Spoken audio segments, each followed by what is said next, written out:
vamos a presentar a mi persona, Micaela Herrera, Camila, Pablo y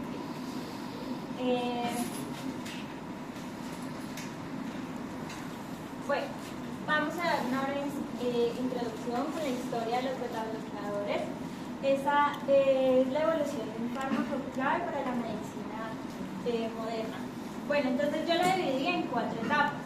Vamos a empezar con la primera etapa, que son los descubrimientos iniciales, que es en un periodo entre 1906 a 1948. El científico Henry Day, pues él empezó a investigar las funciones de los efectos de sustancias como la adrenalina, cómo actúan en nuestro organismo. Entonces, con estas investigaciones pudimos entender cómo el sistema nervioso actúa sobre órganos como el corazón. Y él entonces plantó la base de lo que iba a ser el posterior descubrimiento de los receptores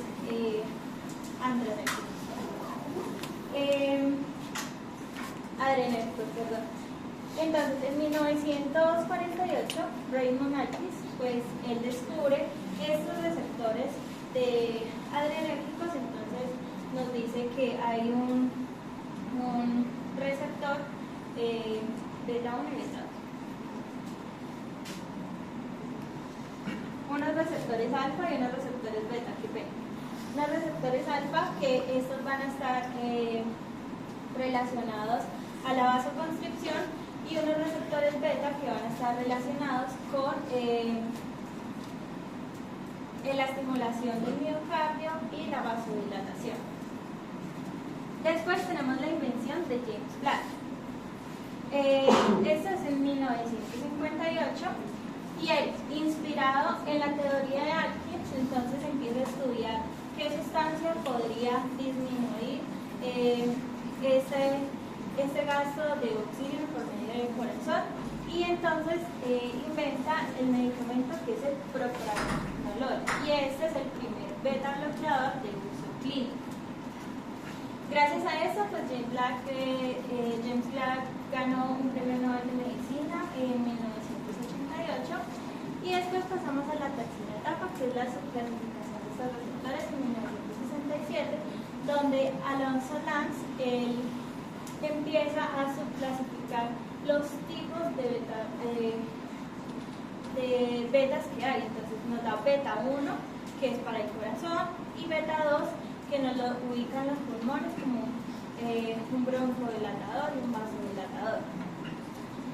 Y con eso ya se empiezan a desarrollar en generaciones en etapa los fármacos. Entonces nos dan fármacos de primera generación, de segunda generación y de tercera generación. Por último, pasamos a la etapa de las investigaciones recientes. En el 2007, Robert y Brian Kowiczka diseñan descubren la estructura tridimensional de los receptores adrenérgicos beta 2, y eso nos da una visión más amplia de cómo funcionan y cómo se regulan estos receptores, y también le permite a la industria farmacéutica pues ver cómo funciona esa estructura a nivel molecular y así hacer medicamentos más específicos. Y ellos se ganan un premio Nobel de Química en el 2012. Así me dice propranolol, es propanolol. Propanolol. Sin la L. Propanolol, perdón. Y ahí abajo, acuérdense que el Nobel es como con la B larga, ¿no?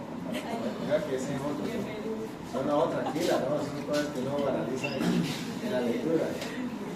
Entonces son cosas de corriente. Bueno, antes de empezar con el mecanismo de acción, es importante recordar el funcionamiento normal del sistema nervioso simpático, especialmente la acción de la adrenalina sobre los receptores adrenérgicos. Ya sabemos que cuando estamos en situaciones de huida, el sistema nervioso simpático nos va a generar unas catecolaminas, en este caso la adrenalina o noradrenalina, que van a actuar sobre los receptores adrenérgicos del sistema nervioso simpático. Estos pueden ser alfa adrenérgicos y beta adrenérgicos, y normalmente van a inducir una respuesta que puede ser el aumento de la frecuencia cardíaca, aumento en la presión arterial, entre otras. Tenemos los beta bloqueadores van a actuar específicamente sobre los receptores beta adrenérgicos. Tenemos 3 tipos de receptores beta adrenérgicos, los beta, y cada uno van a tener diferentes localizaciones. Los beta 1 van a estar en el corazón y los riñones. La estimulación de estos va a causar el aumento de la frecuencia cardíaca, aumento de la fuerza de contracción del miocardio y el aumento de la secreción de renina en los riñones. Los beta 2 van a estar ubicados en los bronquios y vasos sanguíneos. La estimulación causará la broncodilatación y la vasodilatación. Por último tenemos los beta 3 que van a estar ubicados en el hígado y el tejido adiposo, el hígado liberando glucosa y en el tejido adiposo el aumento de la glicólisis. Mecanismo de acción. Estos beta bloqueadores van a actuar como antagonistas competitivos. Quiere decir que pues van a competir contra la adrenalina y noradrenalina por el sitio de unión que van a ser los receptores beta adrenérgicos. El fármaco se va a unir y pues va a bloquear la acción que normalmente causa. Tenemos diferentes tipos de beta bloqueadores. Tenemos los selectivos o cardioselectivos que van a actuar sobre los beta 1, esto bloqueando la acción, su acción normal que es el aumento de la frecuencia cardíaca y el aumento de la secreción de renina, pues los va a bloquear. Estos pueden ser metoprolol, atenolol o isoprolol. También tenemos los no selectivos que van a actuar sobre los beta 1 y beta 2, bloqueando completamente pues, los múltiples órganos en los que se encuentran esos receptores. Pueden ser propanolol, nadolol o timolol. También encontramos con actividad simpático-mimética intrínseca que van a actuar sobre los beta 1 y beta 2, van a estimular ligeramente el receptor mientras lo bloquean. Es decir, que no existe un bloqueo total de estos receptores. Por último vamos a encontrar los vasodilatadores que además de actuar en los receptores beta adrenérgicos van a tener una acción en los alfa 1. Estos alfa 1 normalmente cuando son estimulados van a provocar vasoconstricción. Estos beta bloqueadores lo que van a hacer es bloquear eso, o sea que va a favorecer la vasodilatación. Estos pueden ser el carvedilol, labetalol y nebivolol. Indicaciones. Estos beta bloqueadores los vamos a utilizar en la insuficiencia cardíaca. ¿Por qué? Al momento de que el cuerpo se da cuenta de que el corazón no está funcionando bien, pues va a activar el sistema nervioso simpático. Lo que va a hacer es aumentar pues, la frecuencia cardíaca para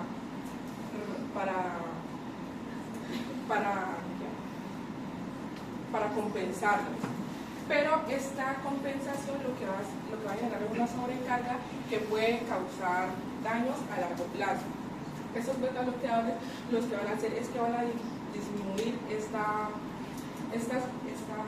sobreestimulación y van a proteger el corazón a largo plazo.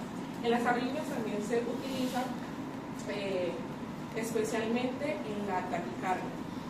En la angina de pecho también van a ser utilizados. Estos van a reducir el dolor torácico, ya que van a reducir la demanda de O2 al corazón.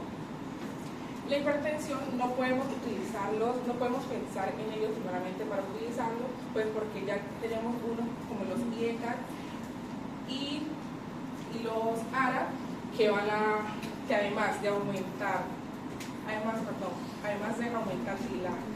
la presión arterial van a proteger otros órganos. En el glaucoma, esos beta bloqueadores van a disminuir la presión intraocular. En la migraña van a disminuir la excitación, la excitabilidad neuronal, y la ansiedad van a ser utilizados para los síntomas físicos, ya sea aumento de la frecuencia cardíaca y el temblor.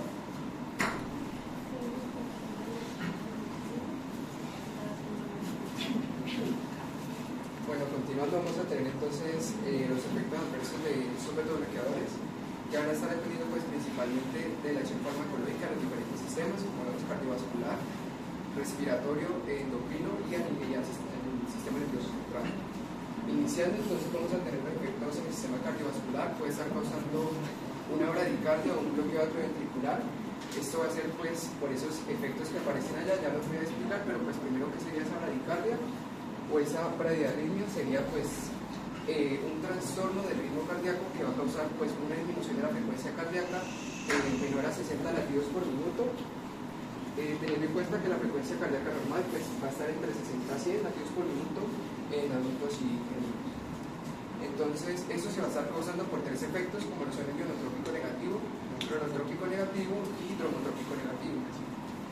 En ese efecto ionotrópico negativo va a haber una disminución de la fuerza de contracción, por lo cual hay una disminución del flujo de inyección de sangre del corazón en cada latido, que lleva a una disminución del gasto cardíaco.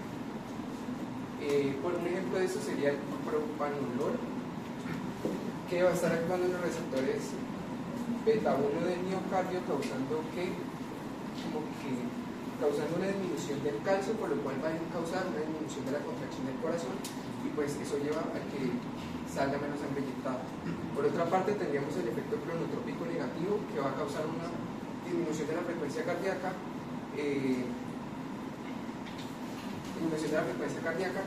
Básicamente pues va a haber una disminución del ritmo o la rapidez, aunque el nodo sinusal, porque se va a estar actuando en el nodo sinusal, va a estar enviando como esos impulsos eléctricos, lo cual va a disminuir la cantidad de latidos por minuto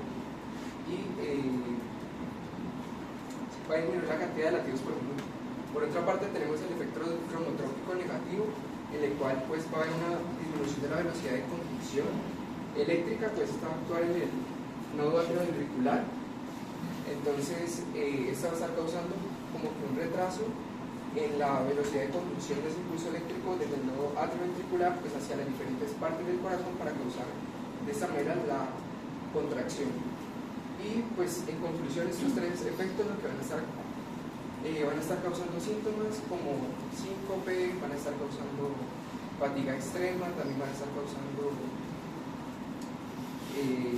confusión, porque no va a estar llegando suficiente sangre oxigenada a las diferentes partes del cuerpo. Y otra complicación en el sistema cardiovascular sería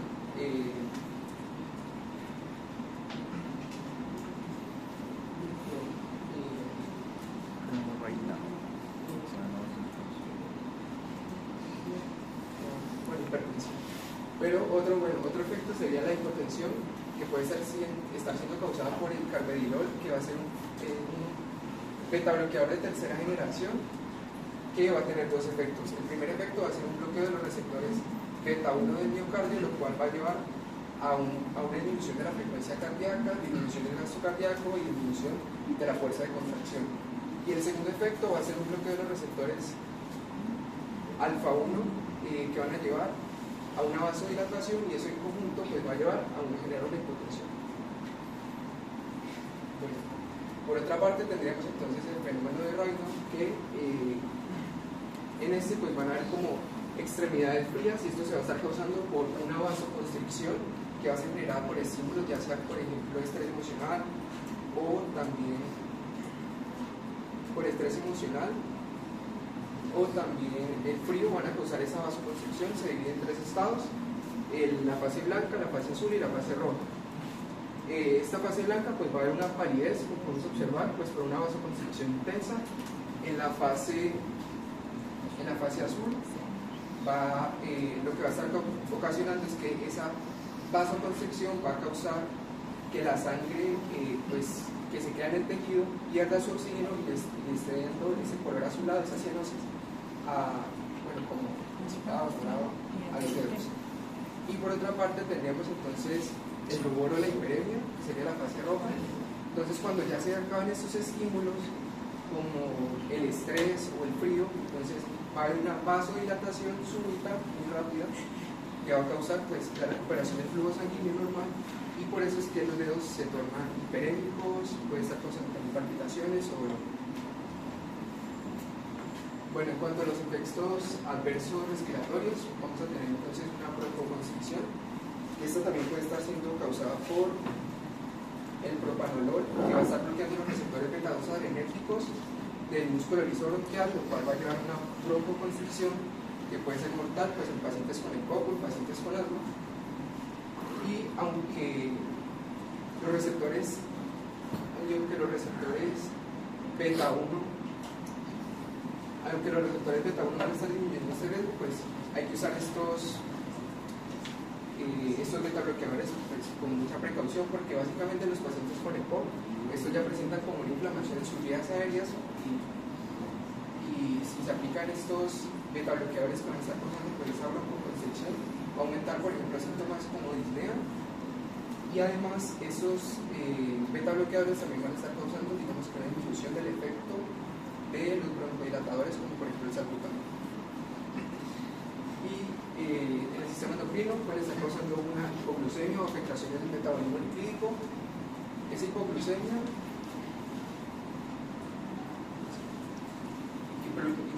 o afectaciones del metabolismo lipídico, pues va a haber una alteración de la respuesta fisiológica en esta, especialmente en los pacientes diabéticos que son tratados con hipoglucemiantes orales o también con insulina.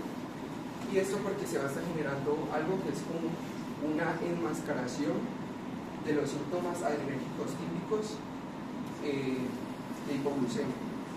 Y también va a haber como una afectación en la recuperación del glucosa, porque pues va a afectar el proceso de glucogenólisis para hacer esa degradación de glucógeno a glucosa. ¿Y qué es esa enmascaración? Básicamente, esos pacientes con hipoglucemia pueden presentar, digamos que con diabetes pueden presentar síntomas como taquicardia, también temblor, y estos beta bloqueadores van a estar bloqueando los receptores adrenérgicos, que lo que van a hacer es como disminuir esos síntomas. Entonces, si el paciente tiene taquicardia o temblor, por esos beta bloqueadores puede que no lo sienta tanto los síntomas, deja pasar mucho tiempo y puede llevar a generar otras complicaciones como confusión mental, también malos, entre otras cosas. Y afectación del metabolismo lipídico, pues va a haber por ciertos agentes va a haber una disminución, un aumento de los triglicéridos en sangre y una disminución del HDL. Bueno, por último vamos a tener entonces los efectos adversos del sistema nervioso central. Estos se van a estar causando pues principalmente el nombre, el vértice me pareció como un nombre Qué raro eso. bueno, entonces aquí los efectos pueden estar siendo causados por este fármaco que básicamente es lipofílico, tiene la capacidad de atravesar la barrera hematoencefálica causando pues una acumulación o altas concentraciones de este fármaco en el cerebro, lo cual puede llevar a bloquear receptores beta adrenérgicos que son responsables del manejo del estado de atención, el estado de alerta y el estado de alarma. Y esto ya va a generar síntomas como fatiga, alteraciones de sueño, pesadillas, somnolencia y depresión. Bueno, entonces dentro de los efectos colaterales encontramos los efectos cardíacos, respiratorios, metabólicos y el efecto rebote. El efecto rebote como tal no es un efecto colateral, pero es muy importante dentro de los beta-bloqueadores. Bueno, entonces principalmente los efectos cardíacos, estos se dan por el bloqueo de los receptores beta-1. ¿Sí? Como han mencionado mis compañeros, los beta-1 su función principalmente es aumentar la frecuencia cardíaca, la contractibilidad del corazón y también participa mucho en el mantenimiento y el aumento del flujo eléctrico atrioventricular. Entonces, si se presenta un bloqueo en estos receptores, pues entonces va a disminuir la frecuencia cardíaca, va a haber una bradicardia leve, va a haber hipotensión porque pues se afectaría una de las variables dentro del gasto cardíaco, que es la frecuencia cardíaca, y pues disminuiría pues la presión arterial, y como hay también bloqueo, pues el impulso eléctrico puede ser lento o pues puede haber un bloqueo total. Entonces también entra el desbordamiento de la insuficiencia cardíaca. Esto sucede al inicio del tratamiento. Tenemos en cuenta que en la insuficiencia cardíaca pues el corazón hace un mayor esfuerzo, mayor contractibilidad pues, para que llegue la sangre a todos pues, los órganos, a todo el cuerpo. Entonces,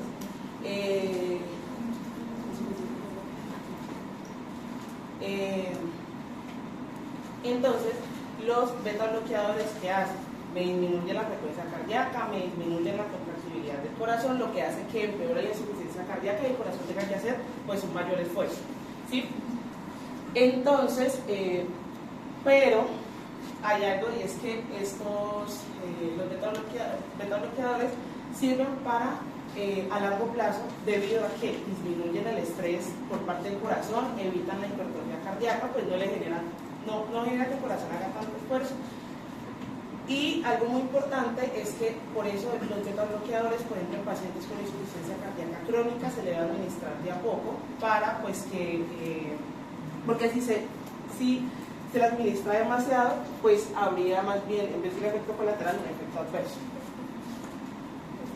Bueno, dentro de los efectos respiratorios, pues los beta bloqueadores pues, bloquean los receptores beta 2 y entonces los bloqueadores beta 2 que nos producen la vasodilatación dentro de los bronquios. Desde el inicio pues se genera la broncoconstricción.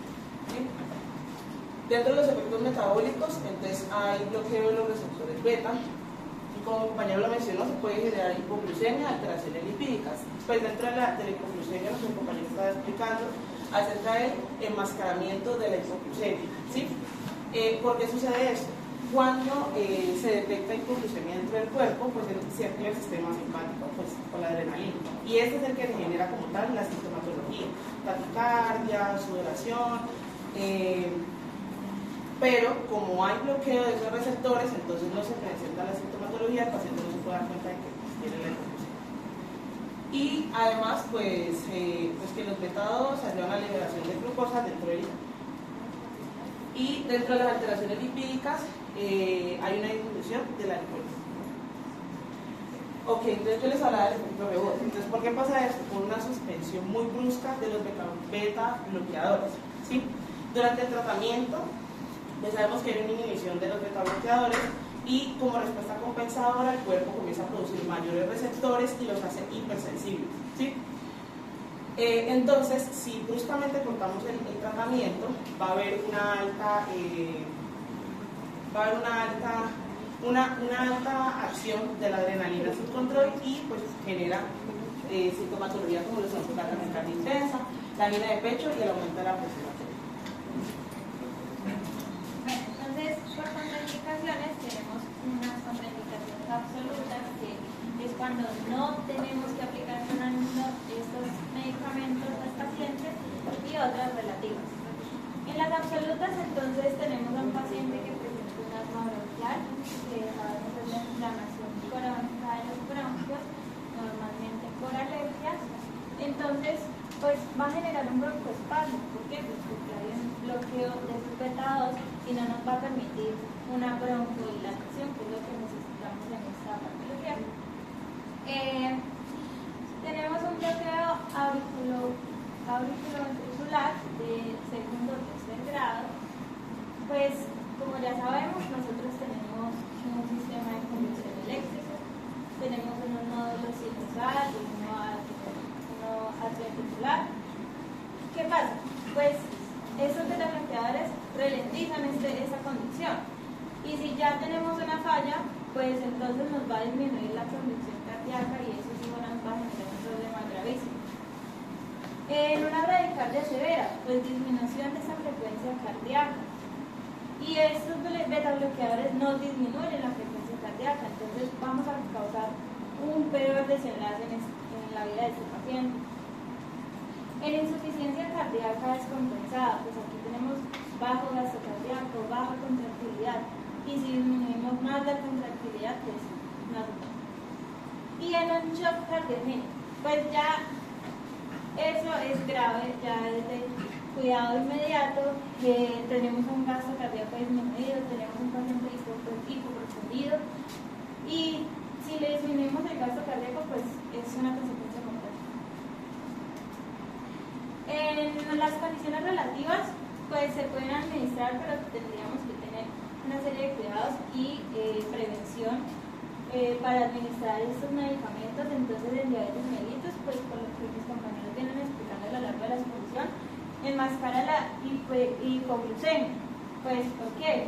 Pues bloquea la acción de la adrenalina y no vamos a poder identificar a ese paciente que está taquicárdico, ni tembloroso, ni frío. Entonces no la vamos a poder, tenemos que tener mucho cuidado con eso. En una enfermedad pulmonar obstructiva crónica, pues el EPOC tiene un riesgo de vasoconstricción, broncoconstricción, perdón. ¿Por qué? Porque es relativa y no absoluta. Porque en esa enfermedad ya venimos con un daño que ha sido progresivo y un daño constante, entonces no es tan reactivo ante un estímulo, por ejemplo, que sería el de los beta-bloqueadores, y no nos generaría ese cierre total y brusco de los bronquios, a diferencia del asma, porque en el asma sí es muy reactivo y entonces si aplicamos unos beta-bloqueadores nos vamos a broncoconstruir de forma inmediata y eso sí sería súper peligroso. Mientras que aquí ya pues tenemos ese daño y por lo general son pacientes que ya han tenido antecedentes de tabaquismo. Una enfermedad vascular periférica, pues ya tenemos vasos obstruidos y un flujo difícil, entonces vamos a disminuir más el flujo periférico a ese paciente. Y en depresión, pues igual encontré información que se cruza bastante ante este tema de la depresión, sin embargo decidí ponerlo porque para mí tendría un poco de sentido que la adrenalina, el sistema nervioso simpático se va a relacionar con un estado enérgico, pues como movido, motivado, entonces si lo bloqueamos puede asociarse con un estado de cansancio, generar un estado de cansancio y como de enlentecimiento en ese paciente, que si ya tiene de previo una depresión, pues se puede empeorar.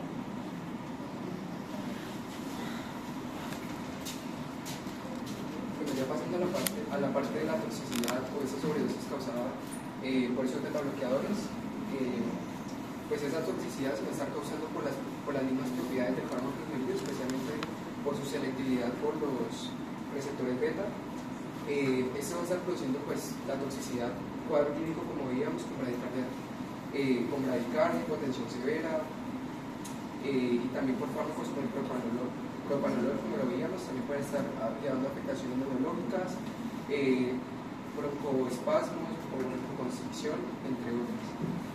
Básicamente tenemos que, aunque no se menciona un único fármaco para tratar esta toxicidad por los beta-bloqueadores, pues el fármaco de elección va a ser el glucagón como tal, que lo que va a estar haciendo va a actuar en el AMP cíclico intracelular con mecanismos independientes de los receptores beta-adrenérgicos, y lo que va a hacer pues es incrementar la frecuencia cardíaca, incrementar el gasto cardíaco, incrementar la fuerza de contracción.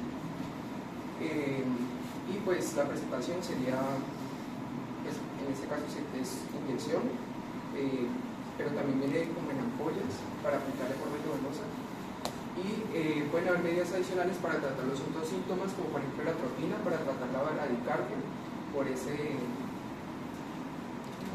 velocidad del impulso pues que está disminuida, también catecolaminas como la dopamina o la adrenalina para tratar síntomas como por ejemplo la hipotensión. Y pues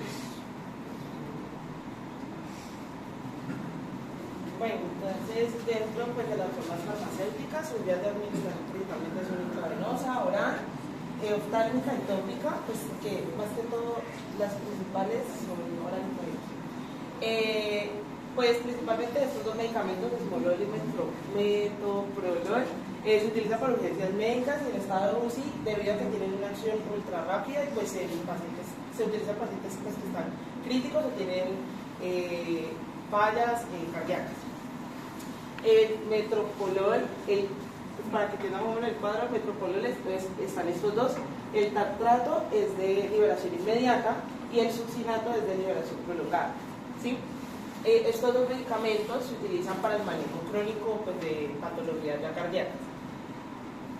El timolol se utiliza en pacientes que tienen glaucoma, y el timolol tópico en hemangiomas linfáticos. Y pues aquí hay ejemplo de del propanolol, el atenolol y pues ya las vías intravenosas. Gracias.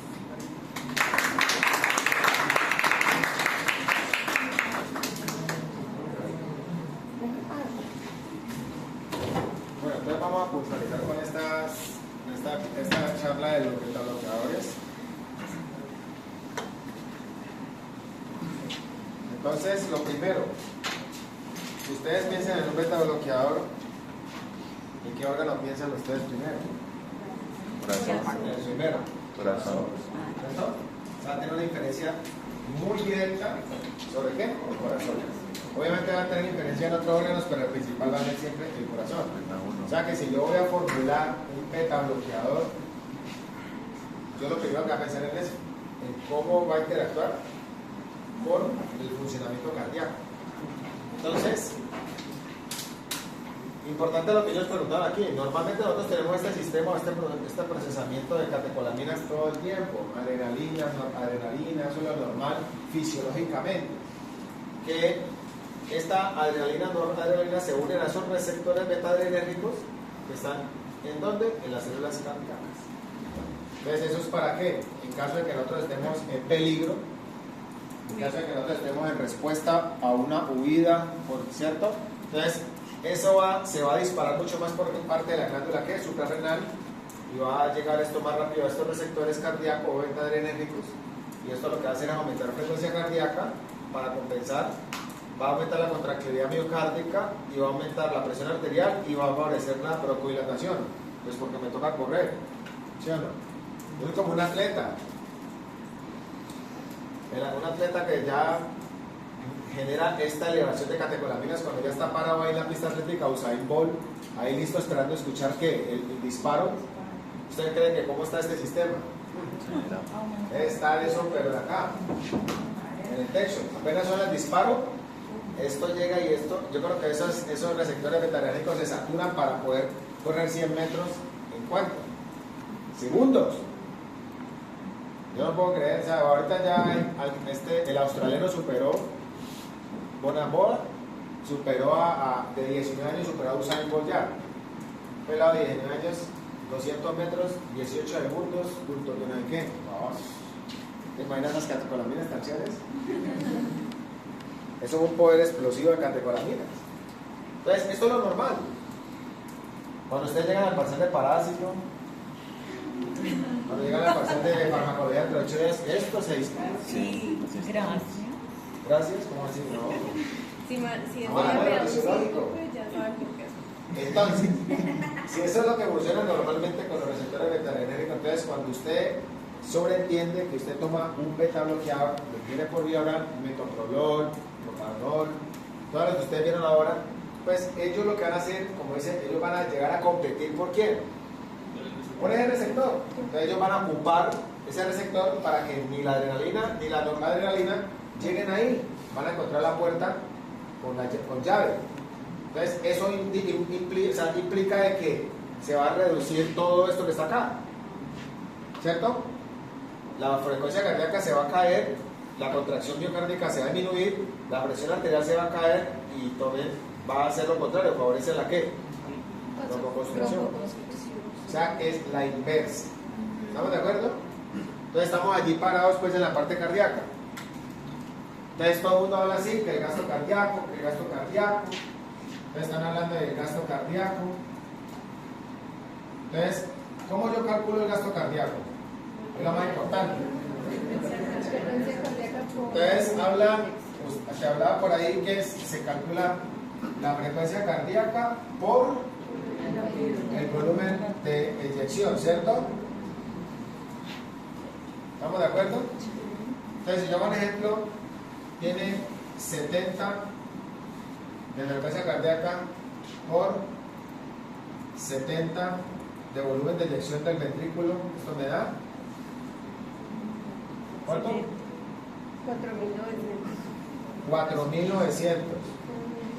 ¿Pero 4.900 qué?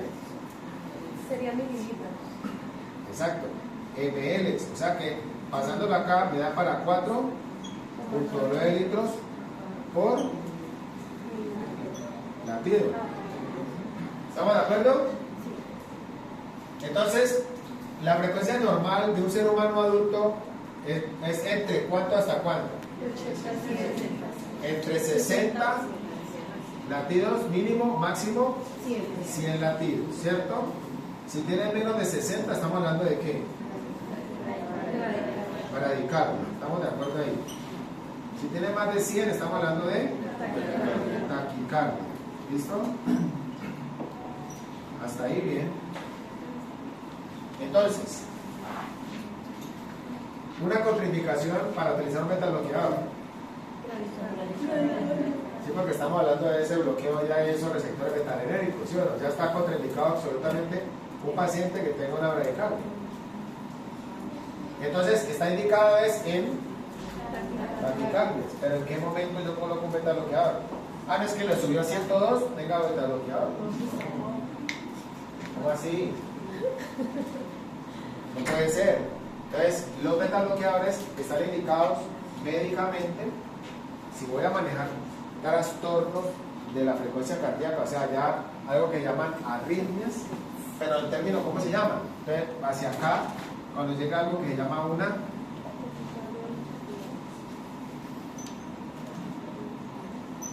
qué? Una taquiarritmia. Pero para este caso, yo puedo utilizar un beta-bloqueador. Pero como los compañeros explicaron que es la tercera línea de tratamiento, ¿para qué? La tercera línea para tratamiento de qué? Hipertensión arterial.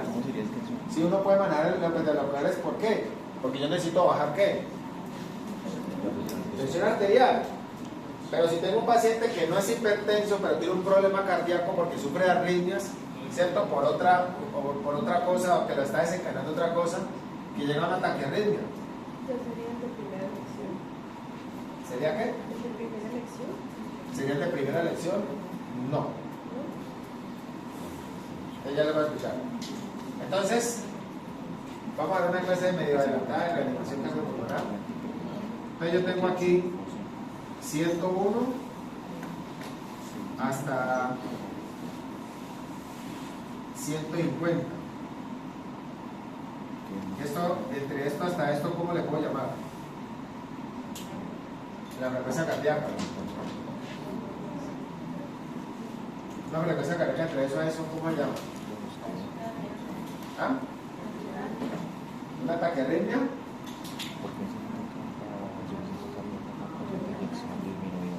Esto es una taquicardia, por supuesto. Pues detrás sí, pero es taquicardia sinusal. ¿Ya? Y entonces, una frecuencia cardíaca mayor a 150, ¿cómo se llama? Una taquiarritmia, o se llama también conocida como taquicardia extrema, en donde esto es una urgencia. Esto es una urgencia. Si yo al paciente no lo intervengo rápido, el paciente se muere. Es una taquiarritmia, taquicardia extrema, porque la frecuencia está por encima de 150. Va a llegar a un punto de que el corazón, acuérdense, es un músculo, se va a fatigar, se va a cansar y va a fallar. Estos son los pacientes que a mí me llegan a urgencias. Una señora de 66 años me llega caminando: doctor, el corazón me va a salir, está palpitando mucho.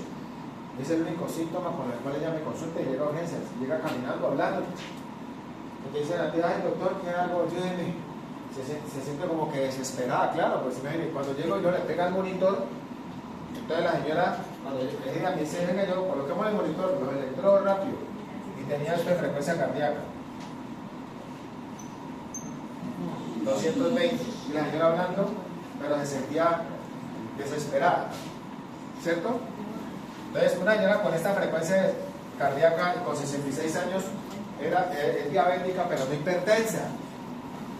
Diabética pero no hipertensa. Entonces dicen: señora, ¿usted qué toma? Metformina, es por un hipoglicemiante. Listo, pero llegó así. Entonces usted dice, lo dice la compañía, lo primero que yo pienso entonces es meterle un ¿qué? ¿Un beta bloqueador? está en una taquiarritmia porque está por encima de ¿qué? 150. Pues no es la primera opción. Yo no voy a pensar en meter un betabloqueador. El betabloqueador sigue siendo una segunda línea de acción para tratamiento de las taquiarritmias. ¿Cuál sería la primera línea de acción de tratamiento para una taquiarritmia en un servicio de urgencias? Y eso es lo que ustedes van a aprender a manejar. Eso es lo que le ha llegado a ustedes. Bueno, ¿Depende? No, depende, no. Es. No depende. Los médicos no pueden depender. La medicina ya está escrita. Por ahora, en el examen de ayer, los muchachos salían así. Ay, es que el profesor le dice, digo, ¿qué le va a hacer a ese paciente? La medicina no me o sea, a mí no me venga a improvisar, no me venga a decir que es que de pronto. No. La medicina es aplicada. ¿Cierto? Porque si no, entonces el médico a toda hora va a hacer esto.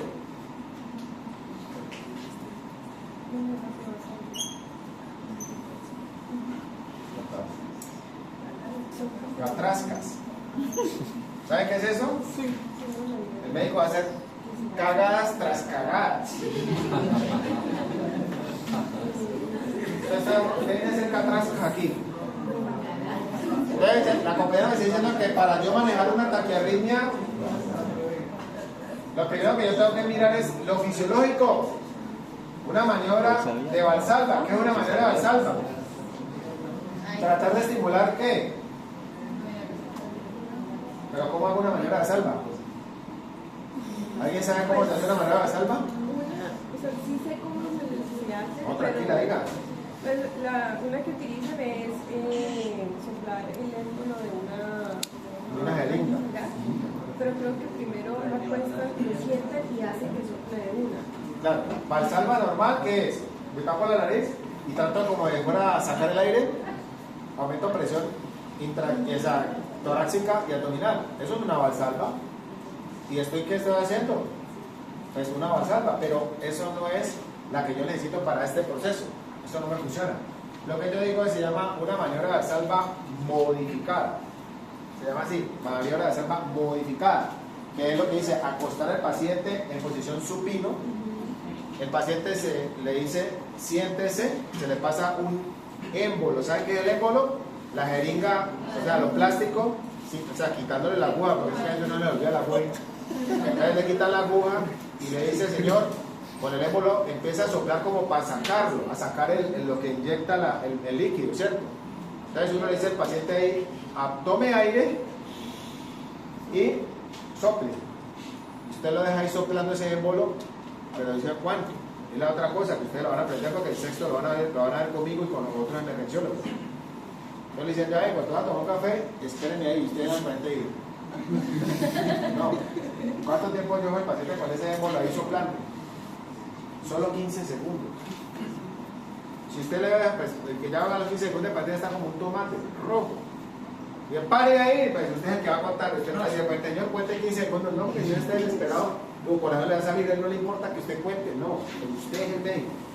Hay unos médicos que yo es que, señor, va a contar durante 15. ¿Cómo usted qué es lo que le está diciendo? Le dice el médico, usted qué es lo que está diciendo. Usted es el que tiene que contar.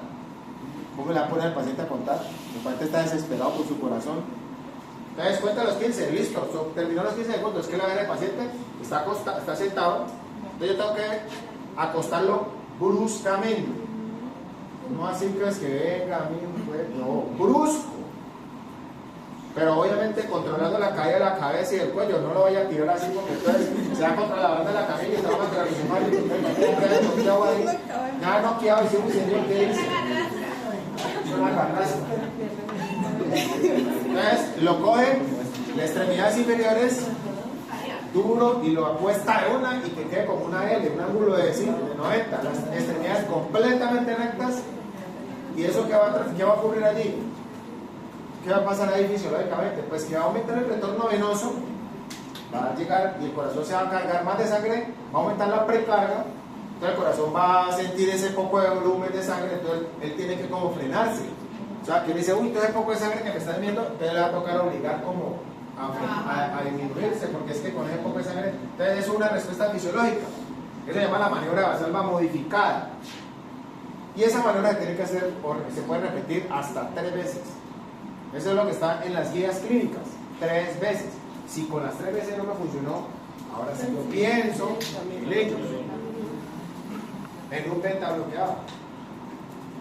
En un beta bloqueado. ¿Estamos de acuerdo? Profesión, sí, primero compras de lo que Sí, claro. Siempre, yo tengo que esperar. A veces el paciente me responde.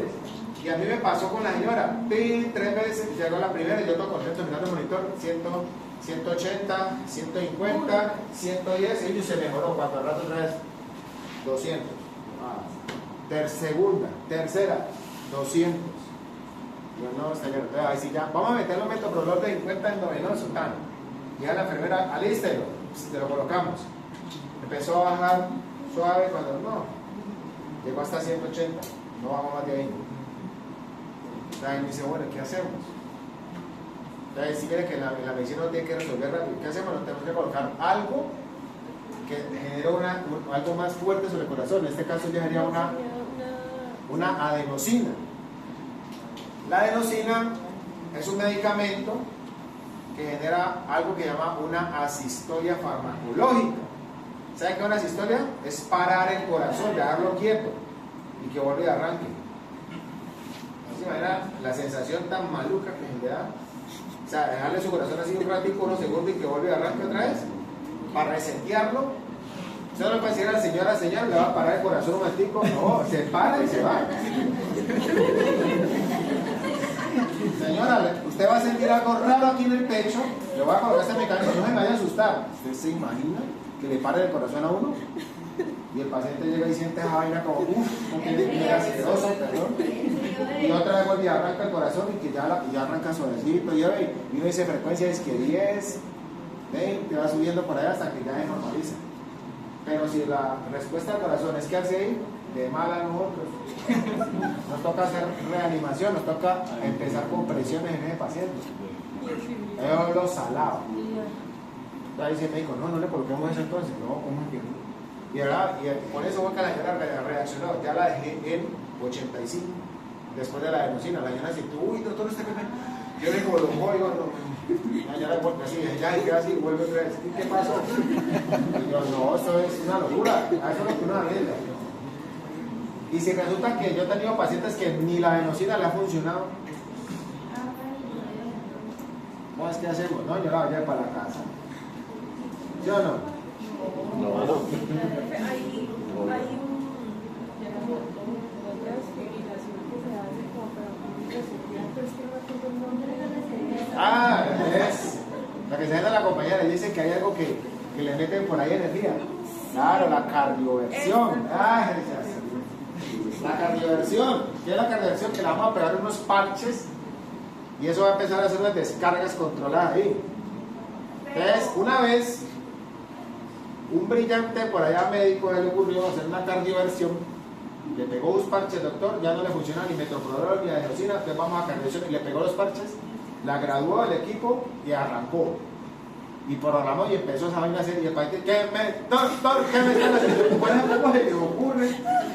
Usted se imagina una descargando de lentilla y así, eso es horrible, eso empieza a generar una fastidio aquí. Hay que hacer primero al paciente, ¿cómo es que ocurre? Entonces, yo no sé a veces qué piensa. ¿Se imagina una descarga de eso ahí a 55 segundos? No. Entonces, todas esas vainas ustedes las van a ver de sexo, no se preocupen. Entonces, ahí está esa vaina. Entonces, el metoprolol sirve para las taquiarritmias, claro que sí. Pero no es la primera opción, ¿cierto que no? La primera opción son las maneras de avanzar para modificar. Y entre maniobra, usted decía que son 3. Máximo 3. Entre maniobra y maniobra, ¿cuánto tiempo debe pasar hasta que se vuelva a ver que la frecuencia vaya a subir a 200? Depende de lo que vea. Un minuto nomás. Entonces, el corazón es loco. Entonces, usted llega, le hace la primera, ¿cierto? Y la otra cosa que no le dije, ¿cuánto le dejo las piernas ahí elevadas?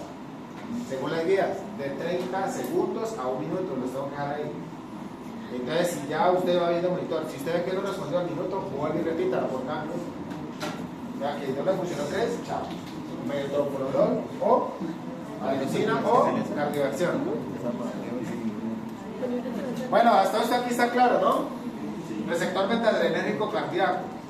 Entonces, aquí es que compite o aquí es que llega el beta bloqueador a ponerle problemas a la adrenalina y a la noradrenalina para que no moleste. Entonces, se cae todo esto, se cae por el beta bloqueador. Entonces, aquí ustedes están viendo los tipos de receptores beta-adrenérgicos. O sea, que está aquí el beta 1, que es único y exclusivo tanto del corazón, bueno, y hay algunos hay un riñón, pero es exclusivísimo del corazón. Entonces aumenta la frecuencia cardíaca, fuerza de contracción del miocardio, aumenta la secreción de la renina. O sea que ¿quién es el culpable que se active el eje con una angiotensina aldosterona? El beta 1, pero por respuesta fisiológica. ¿Sí? Entonces si ahí lo que hace es que aumente la presión por parte del riñón, por la producción de la renina que basta de la angiotensinógeno en el hígado para convertirlo, ¿sí o no? Ahora, el beta 2 están ubicados en bronquios y vasos sanguíneos. Entonces produce broncodilatación y vasodilatación. Y los beta 3, hígado y tejido adiposo que libera glucosa y aumenta la lipólisis. Ahí está. Esa es la ubicación. O sea que un beta bloqueador, ¿se acuerdan de cuando hablamos de los AINES selectivos y no selectivos? Que los selectivos son activan por la que la COX-2, ¿cierto? Y ahí dejan al 1 quieto. En cambio, si yo tomaba un ibuprofeno que es un no selectivo, bloqueaba la COX-1, la COX-2, no le importa. Entonces, si yo tomo un beta bloqueador no selectivo, me va por todo. Me va a ir a hacer aquí y aquí y acá. ¿Estamos de acuerdo? Entonces, aquí está la explicación. Aquí está el receptor, aquí está la molécula de adrenalina en su receptor beta-adrenérgico normalmente, fisiológicamente, y aquí ya está este cliente que llegó aquí a meterse aquí en el sitio de unión al receptor, y que cuando llega la adrenalina la encuentra ocupado. Entonces va a presentar lo que vimos: disminución de frecuencia cardíaca, presión arterial, contractilidad miocárdica y la vasodilatación. Entonces, el gasto cardíaco, ¿cuál es el gasto cardíaco normal? Es igual a ¿qué? 4 a 8 litros, ¿cierto? Entonces aquí está en 4.9. Entonces esto nos da el gasto cardíaco. Muy bien, hasta ahí vamos con eso. Entonces aquí está que este cuadro es importantísimo para los médicos. Los médicos se equivocan cada rato con ese cuadro. No, ¿por qué? No sé. Se les olvida que es un beta bloqueador selectivo o que es un no selectivo. Entonces un selectivo son esos que ustedes ven ahí en ese cuadrito, en esa última columna. ¿Qué son? El metoprolol, el atenolol y el bisoprolol.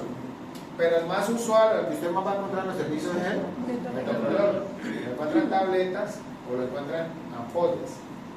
Yo utilizo más el de ampollas de 50 miligramos porque en la emergencia y en urgencia es lo que más hay. Yo paciente con una taquicardia esta, yo le daré una tableta, no, y aquí que haga eso efecto del primer paso, no, eso hay que meterle eso de una, biodisponibilidad 100%, endovenosa, ¿sí? Bueno, para que de una llegue a receptores beta-adrenérgicos y empiece a bloquear todo eso. Listo. Los no selectivos, pues le pega el beta 1, el beta 2, propanolol, nalodol y timolol. Y aquí lo que están diciendo los compañeros con respuesta simpático-mimética, el dinolol, acetabolol y pues estos realmente se utilizan pero no mucho. Vasodilatadores, pero uno busca el efecto beta o alfa 1, que son estos, el carvedilol, ese sí se utiliza mucho. El carvedilol se utiliza mucho ¿en qué?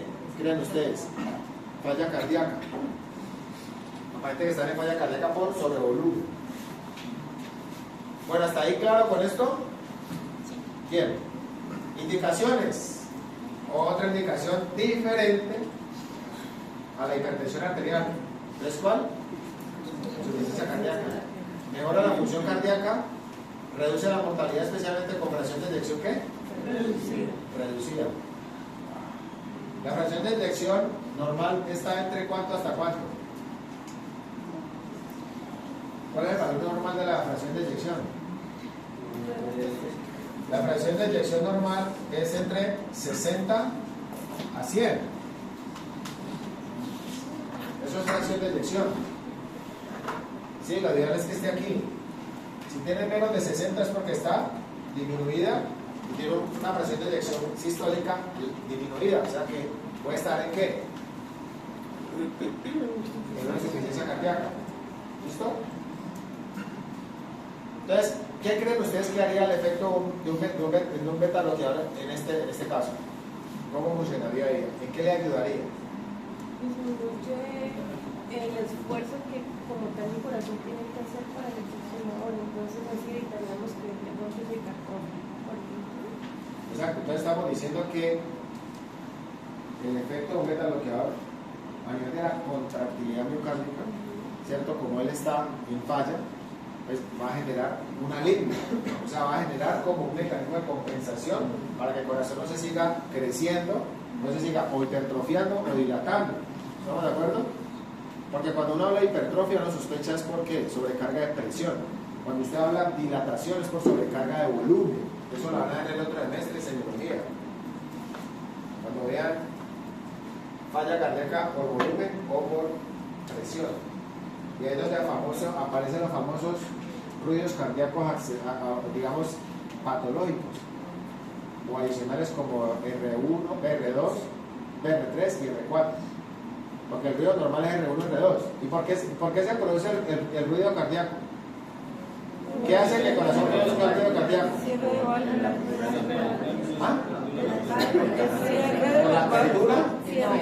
Cierre de la válvula. ¿Cierre de las válvulas qué? Ventriculares y Ese me produce entonces el 1. ¿Y el 2? las pulmonares.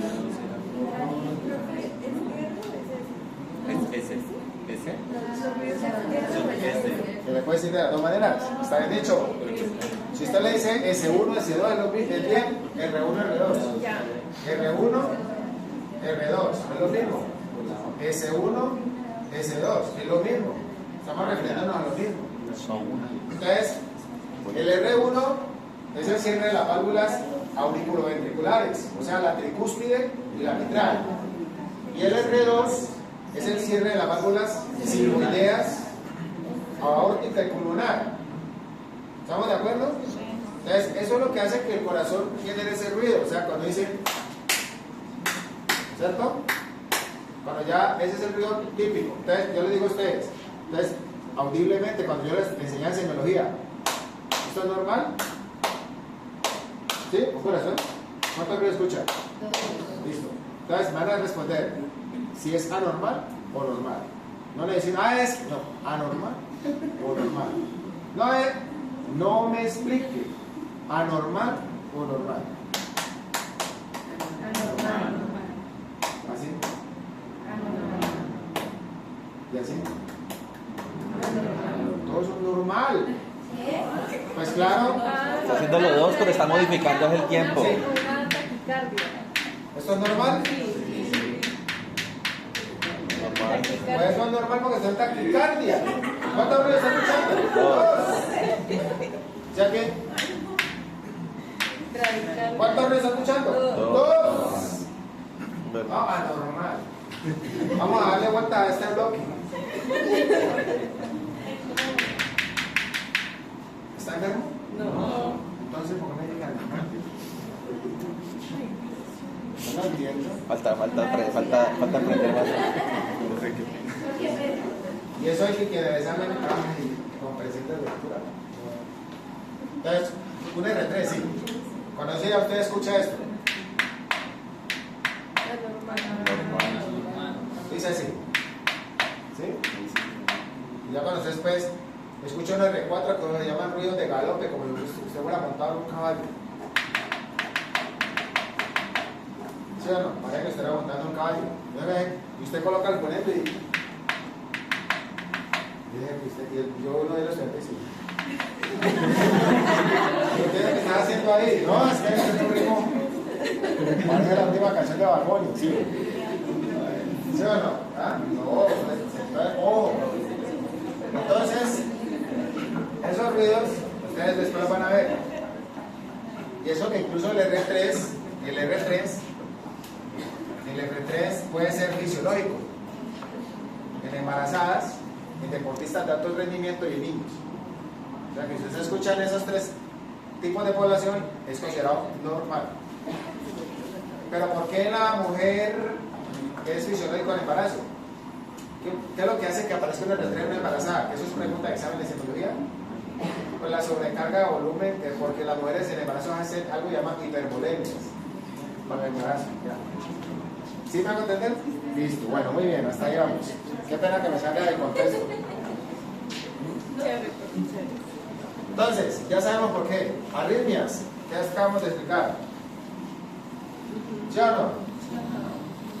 Angina, ¿por qué? Aquí. ¿Cuál es el efecto del beta-bloqueador?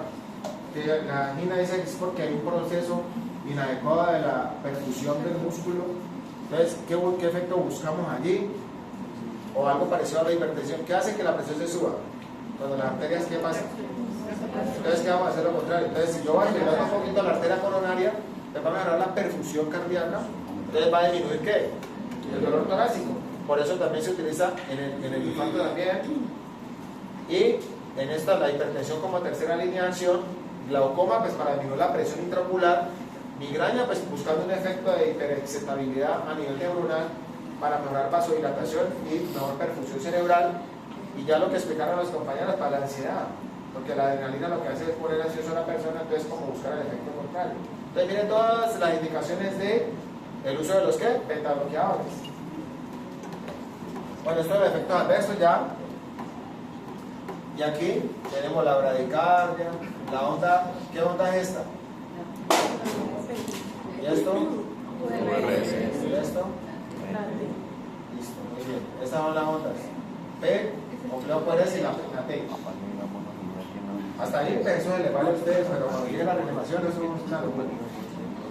Cuando llegue la medicina interna, eso es más chévere.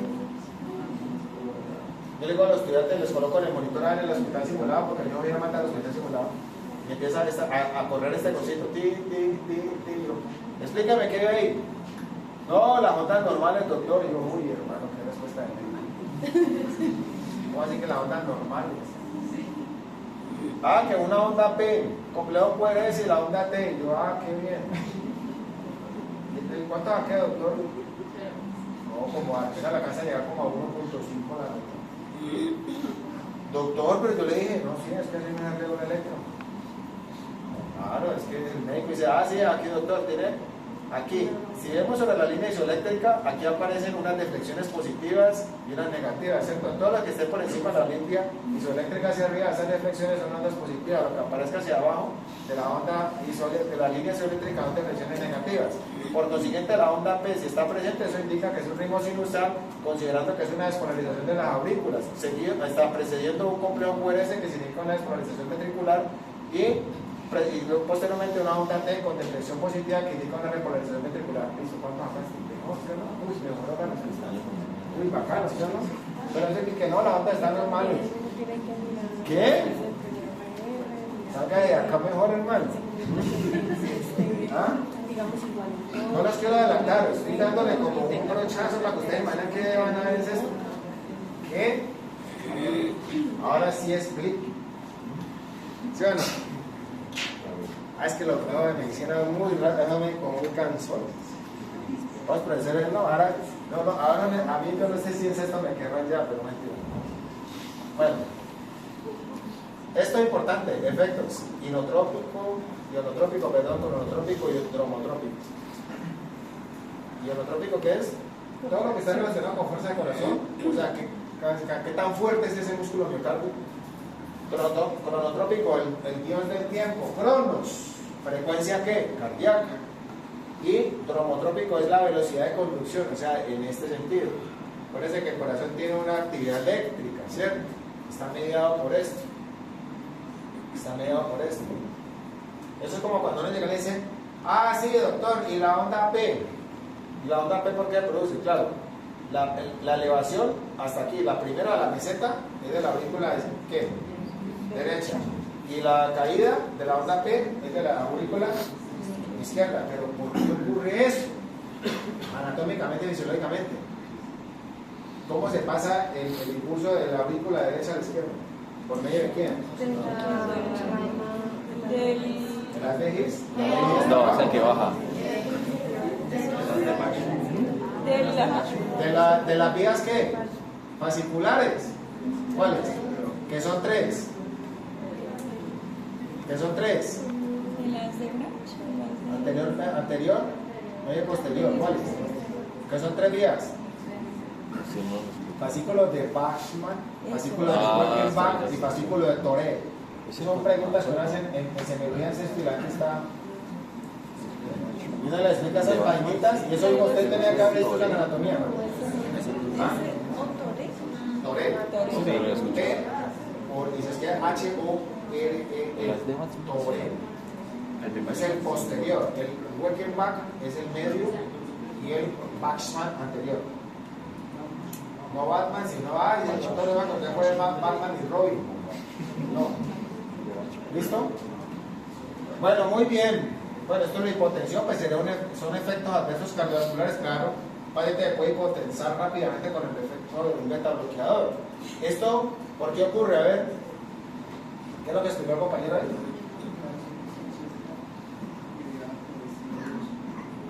O sea que es un efecto adverso el síndrome o el fenómeno del mercado producido por lo pero ¿qué otro medicamento me puede dar esto? La aspirina. La aspirina también hace este efecto, el reinado. Bueno, esto es ya lo que dijimos de la broncoconstricción del paciente con EPOC. Hay que tener cuidado con los pacientes con EPOC. Pacientes con hiperglucemias, con hipoglucemias, perdón. Ya sabemos que esto lo que hace es la degradación y todo eso, la lipólisis. Lógicamente la fatiga. Bueno, vamos acá a la parte de acá, los efectos. Ya lo vimos.